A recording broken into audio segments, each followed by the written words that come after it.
Ramachandrapuram assembly నియోజకవర్గ incharge పిల్లి సూర్యప్రకాష్ గడప గడపకి మన ప్రభుత్వంలో భాగంగా కందులపాలెం గ్రామంలో పర్యటిస్తున్నారు. ప్రస్తుతం ఆయన మనతో ఉన్నారు, మాట్లాడే ప్రయత్నం చేద్దాం. సార్, ఇప్పటికే నియోజకవర్గంలో పూర్తి స్థాయిలో పట్టు సాధించే దిశగా మీ ప్రయత్నాలు చేస్తూ ఉన్నారు. ఈ గడప గడపకి మన ప్రభుత్వంలో భాగంగా గ్రామాన్న పర్యటిస్తూ ఉన్నారు. స్పందన ఎలా వస్తుంది ప్రజల నుంచి అండి?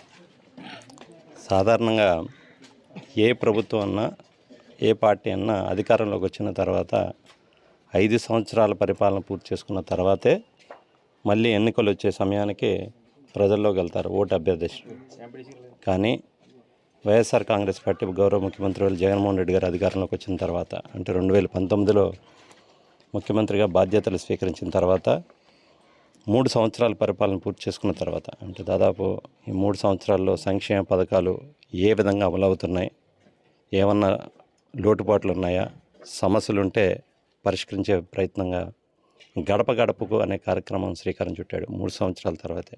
అందులో భాగంగా దాదాపు ఎమ్మెల్యేలని, ఎంపీలని, మిగతా ఇతర పార్టీ సిబ్బందిని, అధికారులని అందరినీ కూడా గడప గడప కార్యక్రమంలో భాగస్వాములు అవ్వాల్సిందిగా ఆదేశించడం, 2 సంవత్సరాల నుంచి ప్రతి గ్రామాన్ని గడప గడపకి తిరగడం, వాళ్ళకి జరిగిన సంక్షేమ పథకాలు అంటే వాళ్ళ లబ్ధి ఏమైతే చేకూరిందో 3 సంవత్సరాల్లో వాళ్ళకి వివరించే ప్రయత్నంతో పాటు ఆ గ్రామంలో ఉన్న సమస్యలు తెలుసుకోవడం, వారి నుంచి ఏమన్నా వినతులు స్వీకరించడం, తద్వారా ఈ 2 సంవత్సరాలు అంటే దాదాపు 3 సంవత్సరాల తర్వాత 2 సంవత్సరాల నుంచి అనేక కార్యక్రమాలు, గడప గడప కార్యక్రమం కానీ నిరంతరం ప్రజల్లో ఉండమని మా ముఖ్యమంత్రి గారు ఆదేశించారు. అందులో భాగంగా ఈరోజు కందులపాలెం గ్రామంలో గడప గడప కార్యక్రమం చేపట్టడం జరిగింది. మీరే చూస్తున్నారు, గంట అయ్యింది. మీరందరూ కూడా మాతో పాటు ప్రయాణిస్తూ ఉన్నారు. మీకే తెలియాలి స్పందన ఎలా ఉందో. చాలా అద్భుతంగా కింద స్థాయిలో, ప్రత్యేకించి బడుగు బలహీన వర్గాల్లో అయితే ప్రతి ఇంట్లో కూడా అనేక సంక్షేమ కార్యక్రమాలు లబ్ధి చేకూర్చడం జరిగింది. ఇంకా నాకు తెలిసి రాబోయే ఎన్నికల్లో 2024 ఎన్నికల్లో నేనైతే బలంగా చెప్పగలుగుతున్నాను, ఈ నియోజకవర్గంలో వైఎస్ఆర్ కాంగ్రెస్ పార్టీ గెలుపు ఖాయమని నేనైతే భావిస్తున్నాను. అంటే మీ నాన్నగారు చాలా సీనియర్ పొలిటీషియన్గా ఈ నియోజకవర్గంలో ఉన్నారు. ఆయన మంత్రిగా పనిచేశారు, ప్రస్తుతం రాజ్యసభ సభ్యులుగా ఉన్నారు. ఆయన టీంతో ముందుకెళ్తున్నారా? అంటే మీ టీం చూస్తుంటే మొత్తం యూత్లా కనిపిస్తూ ఉన్నారు. టీం ఆయనదేనా, మీరు సొంతంగా ఏమైనా ఏర్పాటు చేసుకున్నారు? అన్నీ టీం కాదు, మాదంతా పార్టీ టీమే. దాదాపు ఇక్కడ అందరూ సీనియర్లు కొంతవరకు తిరుగుతారు. అంటే చాలామంది యూత్లా కనిపిస్తూ ఉన్నారు కదా. మరి పొద్దున్న నుంచి సాయంత్రం వరకు పెద్దలందరూ తిరగలేరు. ఇప్పుడు ఇందాకే జడ్పీటీసీ గారు వచ్చి వెళ్ళారు, సర్పంచ్లు వచ్చి వెళ్ళారు. కొంతవరకు 1 గంట ప్రయాణం చేస్తారు. పూర్తి స్థాయిలో సుదీర్ఘంగా 7-8 గంటలు గడప గడపకు తిరగాలంటే కొంత ఇబ్బంది.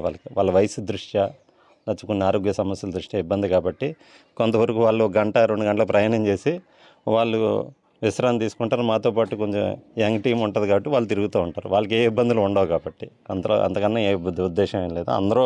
మేమందరూ కూడా పార్టీకి సంబంధించిన మనుషులమే కాబట్టి అందరూ తిరుగుతారు. పిల్లి బోస్ గారి అబ్బాయి పిల్లి సూర్యప్రకాష్గా మీకు గుర్తింపు ఉంది. ఇండిపెండెంట్గా మీరు పిల్లి సూర్యప్రకాష్ గారు వచ్చారు, పిల్లి సూర్యప్రకాష్ గారికి సొంత ఒక ఇమేజ్ ఏర్పాటు చేసుకోవడానికి ఎంత సమయం పడుతుందంటారు? 10 ఏళ్ళ పైనే.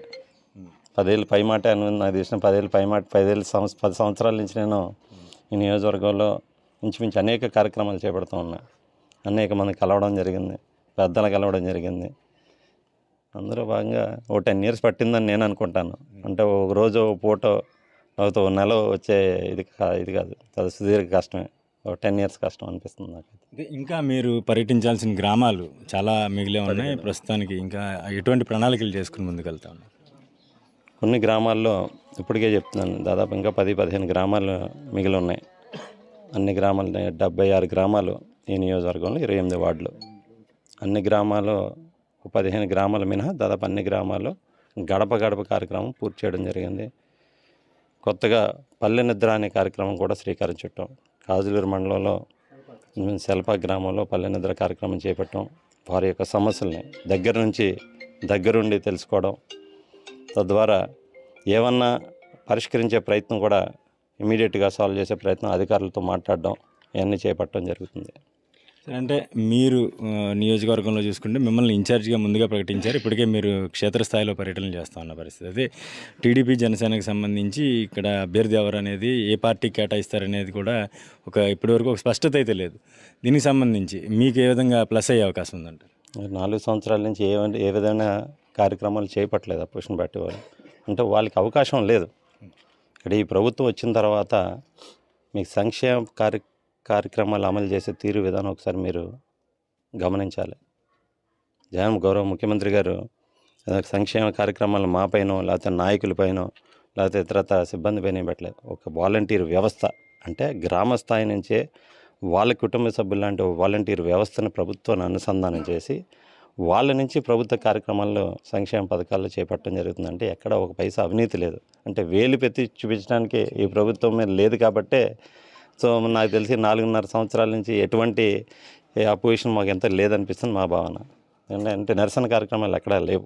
రామచంద్రపురం నియోజకవర్గంలో తమకు ఇప్పటివరకు పోటీ లేదని కూడా సూర్యప్రకాష్ స్పష్టం చేస్తూ ఉన్నారు. ఇప్పటివరకు టీడీపీ జనసేనకు సంబంధించి అభ్యర్థులు ఎవరనేది ఖరారు కాని నేపథ్యంలో మరోవైపు గత 4.5 ఏళ్ళుగా కూడా ఇటువంటి కార్యక్రమాలు ఇక్కడ నిర్వహించేందుకు కూడా ఎవరు ముందుకు రాకపోవడంతో తనకు పూర్తిగా ఇక్కడ స్వేచ్ఛ లభించిందని, మరోవైపు వైఎస్ఆర్ కాంగ్రెస్ పార్టీ అభ్యర్థిగా తాను ఇక్కడ విజయం సాధించడంతో పాటు మరోసారి జగన్మోహన్ రెడ్డిని సీఎంగా చూడాలని తను ఆకాంక్షిస్తున్నట్టుగా కూడా ఆయన చెప్తా ఉన్నారు.